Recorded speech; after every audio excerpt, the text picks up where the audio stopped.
Hello, नमस्कार, आदाब, सत श्री अकाल और सलाम अलैकुम। मैं हूं मोहम्मद अहमद काजमी, लेकर आया हूं आपका पसंदीदा कार्यक्रम नजर दुनिया पर। इस कार्यक्रम में हम आपको वो खबरें देते हैं जो आपको दूसरे रास्तों से, दूसरे माध्यमों से नहीं मिलते, और वो खबरें देने की कोशिश करते हैं जो भारत के लिए अहम है, महत्वपूर्ण है।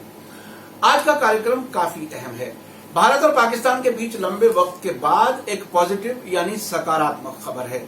दोनों देशों के प्राइम मिनिस्टर्स ने पहले से बिना तय प्रोग्राम के किर्गिस्तान की राजधानी बिश्केक में शंघाई सहयोग संगठन के मेंबर देशों के हेड्स ऑफ स्टेट्स की मीटिंग यानी शिखर सम्मेलन के मौके पर आपस में हाथ मिलाया और कुछ सद्भावना का आदान प्रदान किया यानी कर्टसी मीटिंग की। डिप्लोमेसी में इस तरह की मीटिंग भी किसी न किसी तरह से तय होती है, लेकिन इसे कर्टसी मीटिंग कहा जाता है, यानी जिसे कहा जाता है इत्तफाकन मुलाकात हो गई। इस मुलाकात से पहले शिखर सम्मेलन के पहले दिन एक डिनर टेबल पर होते हुए दोनों लीडर्स ने आंखों से भी कांटेक्ट नहीं किया था।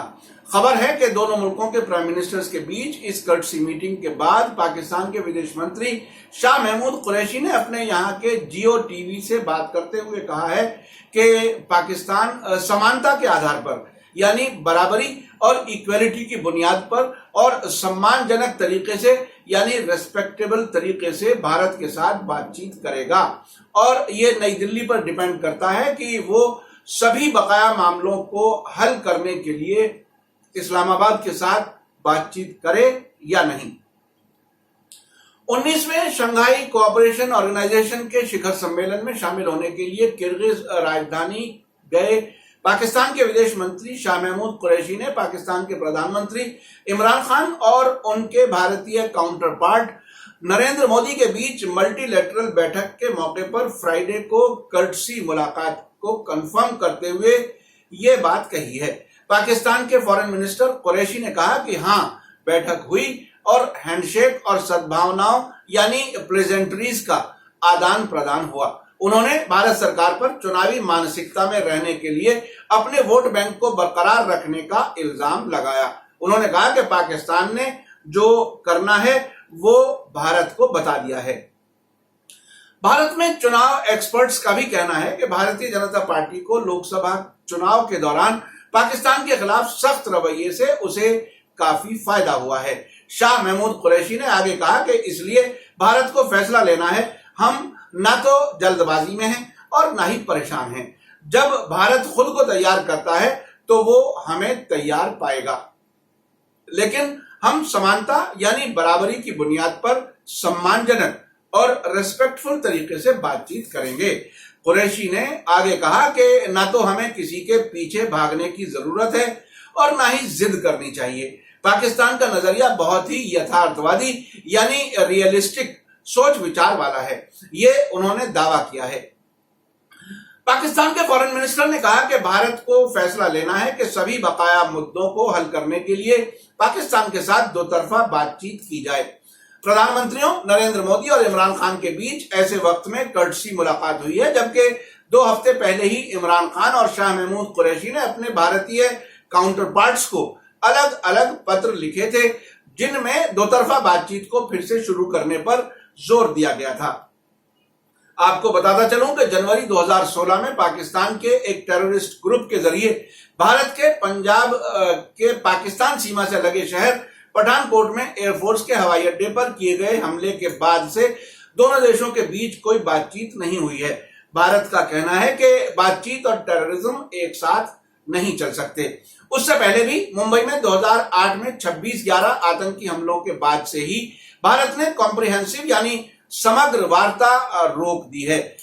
पाकिस्तान के प्रधानमंत्री इमरान खान ने लोकसभा चुनावों के रिजल्ट आने के बाद भारतीय जनता पार्टी की जीत पर 26 मई को प्रधानमंत्री नरेंद्र मोदी को टेलीफोन किया था और दोनों मुल्कों के लोगों की भलाई के लिए एक साथ काम करने की ख्वाहिश जाहिर की थी। इस पर मोदी ने कहा था कि विश्वास और आतंकवाद से पाक वातावरण बनाना इलाके में पीस और प्रॉस्पेरिटी को बढ़ावा देने के लिए जरूरी है। यानी उन्होंने एक तरह से बातचीत के लिए बेहतर माहौल बनाने पर जोर दिया था। इस साल की शुरुआत में पाकिस्तान स्थित जैश-ए-मोहम्मद के एक सुसाइड बॉम्बर के जरिए कश्मीर के पुलवामा जिले में 40 सीआरपीएफ जवानों की हत्या के बाद भारत और पाकिस्तान के बीच तनाव बढ़ गया था। इस आतंकी हमले के बाद भारत में पैदा हुए गुस्से के बीच इंडियन एयरफोर्स ने 26 फरवरी को कथित रूप से पाकिस्तान के बालाकोट में सबसे बड़े जैश ए मोहम्मद आतंकी ग्रुप के ट्रेनिंग कैंप पर हमला करके जवाबी कार्रवाई करने का दावा किया था। पाकिस्तान ऐसे किसी हमले से इनकार करता है। उस वक्त भारत में लोकसभा चुनाव का प्रचार जोरों पर था। भारतीय जनता पार्टी के अध्यक्ष और चुनाव के बाद बने गृह मंत्री अमित शाह ने उस वक्त दावा किया था कि इस हमले में भारत ने 350 टेररिस्ट मारे हैं। पाकिस्तान ने बताया था कि इस हमले में सिर्फ एक आदमी जख्मी हुआ है।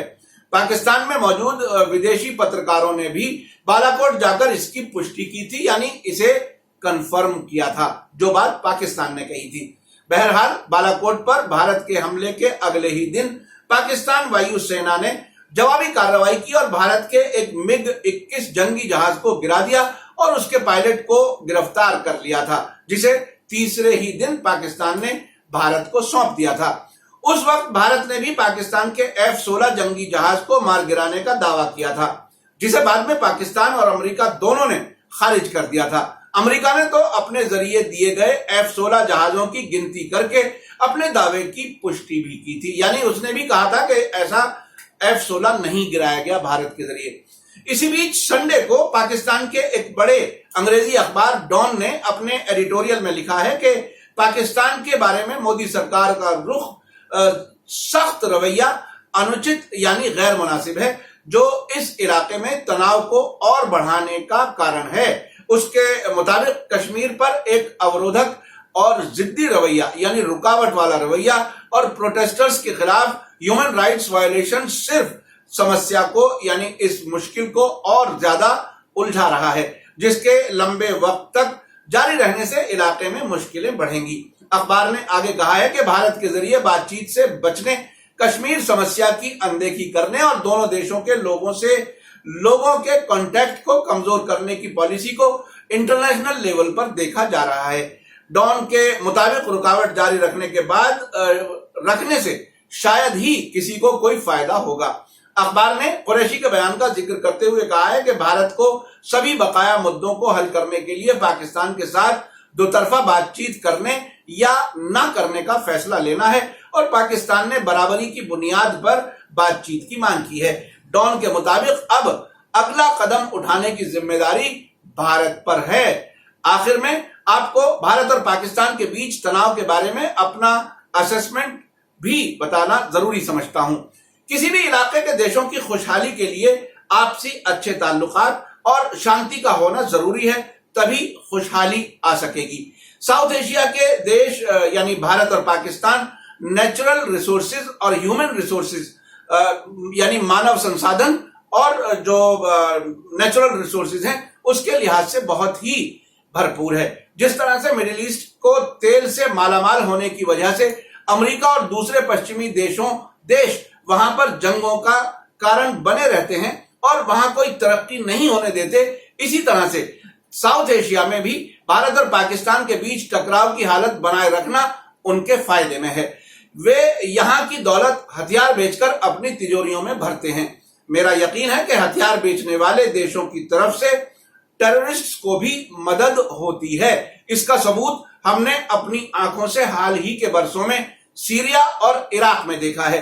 ISIS यानी दाइश को बेहतरीन हथियार, हजारों 4x4 कारें, बेहतरीन असलहा जिनमें बख्तरबंद गाड़ियां भी शामिल थीं, ये सब बिना सरकारों की मदद के मुमकिन नहीं था। इराक में अमेरिका के जहाज के जरिए दाइश के लिए हथियार गिराए जाने और सीरिया से जख्मी होकर दाइश के टेररिस्ट का इजरायली अस्पतालों में इलाज होने और वहां के प्राइम मिनिस्टर बेंजामिन नेतन्याहू का उन जख्मियों से मिलना इसका सबूत है। इन सब घटनाओं की वीडियो और फोटो आज भी इंटरनेट पर भरे पड़े हैं। इस बीच भारत और पाकिस्तान के बीच एक बहुत ही पॉजिटिव डेवलपमेंट हुआ है। संडे के इंडियन एक्सप्रेस में जो खबर छपी है, ऐसी खबर मैंने अपने 35 साल के जर्नलिस्ट के कैरियर में पहली बार देखी है। भारत और पाकिस्तान के प्रधानमंत्रियों की बिश्केक में हुई बैठक के तुरंत बाद पाकिस्तान के जरिए भारत को पुलवामा इलाके में अवंतीपुरा में संभावित टेरर अटैक यानी पॉसिबल टेररिस्ट अटैक की वक्त से पहले दी गई खबर एक बहुत ही पॉजिटिव डेवलपमेंट है। श्रीनगर से इंडियन एक्सप्रेस के पत्रकार मुजम्मिल जलील ने भारतीय ऑफिशियल्स के हवाले से खबर दी है कि पाकिस्तान सरकार ने यह खबर भारत को सीधे तौर पर देने के अलावा अमेरिका को भी दी है, जिसके बाद भारत की सुरक्षा एजेंसियां चौकन्नी हो गईं। अगर दोनों देश आपस में इसी तरह का सहयोग और सपोर्ट बढ़ाएं तो इससे हालात जरूर बेहतर होंगे। इसके अलावा पाकिस्तान के प्रधानमंत्री इमरान खान ने हाल के ईरान के दौरे में इस बात पर अफसोस जाहिर किया था कि पाकिस्तान की सीमा में सक्रिय आतंकी ग्रुप यानी टेररिस्ट ग्रुप के कारण ईरान को आतंकी हमले झेलने पड़े हैं। उसके बाद पाकिस्तान में उनको काफी क्रिटिसाइज किया गया, उनकी आलोचना हुई। ऐसा लगता है कि इमरान खान आतंकियों के खिलाफ कार्रवाई करने में सीरियस हैं। मेरा समझना है कि भारत के लिए यह बहुत ही मुनासिब मौका है कि वो पाकिस्तान से आतंकवाद के खिलाफ जंग में सपोर्ट और सहयोग ले और दे और अमेरिका या किसी भी और मुल्क के उकसावे में ना आए। इलाके में शांति से बहरहाल दोनों देशों का फायदा होगा, आपसी व्यापार बढ़ेगा, लोगों को सस्ती चीजें मिलेंगी, पहले से ही महंगाई से परेशान लोगों को राहत मिलेगी और सबसे बड़ी बात यह है कि हथियारों पर पैसा खर्च ना होकर लोगों की भलाई पर पैसा खर्च होगा। बुनियादी बात यह है, जो भी भारत और पाकिस्तान के बीच झगड़ा बढ़ाने की कोशिश कर रहा है वो इन दोनों देशों और यहाँ के लोगों का दोस्त कतई नहीं हो सकता। अगर पड़ोसी देशों के बीच जंगें जरूरी होती तो अमेरिका और कनाडा के बीच और यूरोपीय देशों के बीच भी जंगें क्यों नहीं होती? क्या उनके बॉर्डर डिस्प्यूट नहीं है? ये सारे देश मिडिल ईस्ट, साउथ एशिया और अफ्रीका में अपने मीडिया के जरिए दुश्मनियां बढ़ाते हैं, जंगें कराते हैं और हथियार बेचते रहते हैं। मेरा यकीन है कि अगर हालात बदलें, मिडिल ईस्ट और दक्षिण एशिया में तनाव कम हो, जंगों और हथियारों की दौड़ खत्म होने से अमेरिका और पश्चिमी देशों की आर्थिक हालत इतनी खराब होगी कि जो लोग इन देशों से वहां पैसा कमाने गए हुए हैं वो सब अपने अपने देशों को वापस आना चाहेंगे। मेरा कार्यक्रम कैसा लगा कमेंट्स में जरूर लिखें। मैं समझता हूं कि दुनिया भर की जनता का यह समझना जरूरी है कि खुद को सुपर पावर होने का दावा करने वाले दूसरे देशों को किस हद तक बर्बाद देखना चाहते हैं। अगर आप देश और दुनिया की खबरों को सच्चाई के साथ समझना चाहते हैं तो हमारे कार्यक्रम को अपने सभी सोशल मीडिया प्लेटफॉर्म पर जरूर शेयर करें। अगर अब तक media star world YouTube channel को सब्सक्राइब ना किया हो तो फौरन सब्सक्राइब करें और घंटी के आइकन को भी क्लिक करें ताकि हमारी हर नई वीडियो की खबर आप तक फौरन पहुंच सके। आप हमें फेसबुक, ट्विटर और इंस्टाग्राम पर भी फॉलो कर सकते हैं। इसी के साथ मुझे दीजिए इजाजत। धन्यवाद, शुक्रिया, जय भारत, जय हिंद।